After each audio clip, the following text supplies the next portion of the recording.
Everybody knows that climate change is a real problem our world is facing, but every one of us is asking, what can I do about it? We know that the problem is very complicated and the solutions are very expensive. Or are they? That's what I want to find out.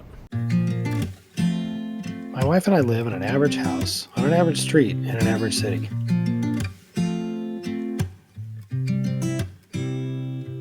Portland, Oregon, to be specific. We have 2 kids, one that likes to be on camera and one that does not. We also have 2 dogs, one that likes to be on camera and one that does not.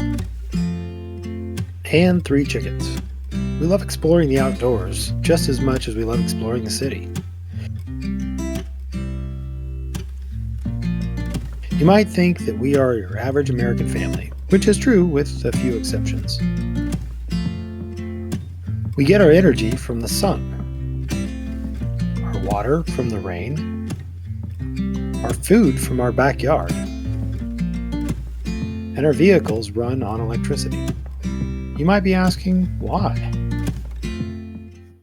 Well, it all started with us first buying a new car. It was like every other car buying experience. Our old car was starting to get too expensive to own. It was starting to be more not bothered to fix. Yeah, more to replace parts than it was to just replace the car.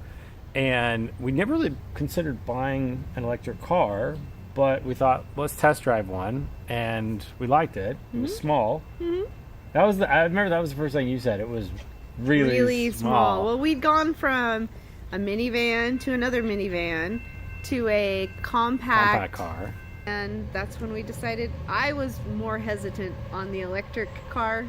You were all nerdy about it. Range anxiety is a big deal, but like we got past that and we figured ways around it. And in fact, we liked that car so much, we bought the exact same one. We bought another one.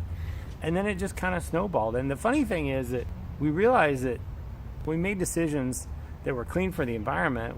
If we thought through them enough, we actually saved money too. We saved a lot of money. Our first 2 cars, I would say we were paying somewhere between $400 to $600 a month in gas and maintenance, and we're paying like $30 a month, like almost nothing, because there's just no maintenance, and they just run on cheap electricity. And it kind of snowballed from there. And then we thought, well, now we have this big electric bill because we have 2 electric cars. You did a little more research. Found out that, if we got solar panels and a battery system, we could save a ton of money. And we cut our electric bill by 2/3. We had 1/3 the electric bill. And then we decided maybe we should, grow a garden. And we started growing some of our own food. And that's something we're still working on a lot. We still buy most of our own food, but eventually we'd like to just grow our own food. And the latest thing we've done is add the chickens, which give us even more food because they can provide some protein with eggs. And they're really helpful in the garden for creating compost and getting rid of all the bugs. The crazy thing is that over and over again we found every time we've done something, there might be an initial cost, but 2 months, 3 months, a year down the road, we're saving a lot of money, and our environmental impact, we've reduced our carbon footprint by more than 70%. That's really hard to do when you think about it. There's a lot of talk about getting our politicians to create policies to make a cleaner environment, to stop drilling oil or stop mining coal. But the reality is we buy that oil and we buy that coal. Like, since the whole COVID-19, oil companies are scrambling to figure out what to do because nobody's buying any oil. So there's no huge environmental impact because nobody's burning that oil.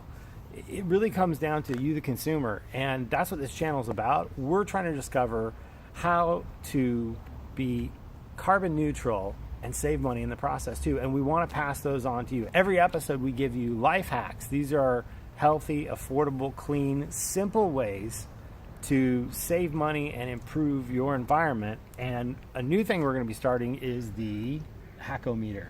Hackometer. Yeah, we're going to help you understand when we do something, was it really worth it? On a scale of 1 to 10, how healthy was it? On a scale of 1 to 10, how affordable was it? Because there's some things that are technically eco-conscious that are very expensive. Extremely expensive, yeah. And so do you look at that and is it even practical? Right. Can you do it?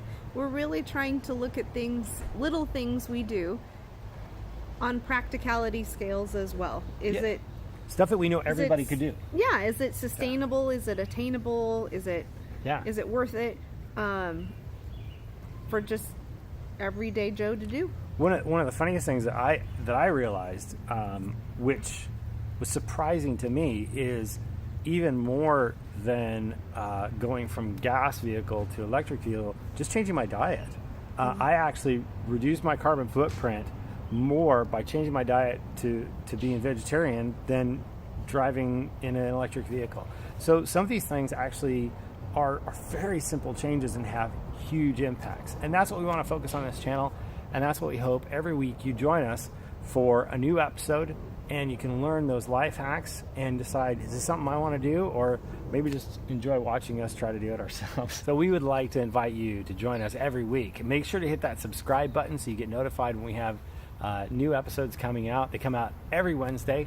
But we hope that you leave us a comment and a like if you like this video, because we want to know what kind of things you've done or would like to see us do to make our world a better place. So thanks for joining us this week. We'll see you next time.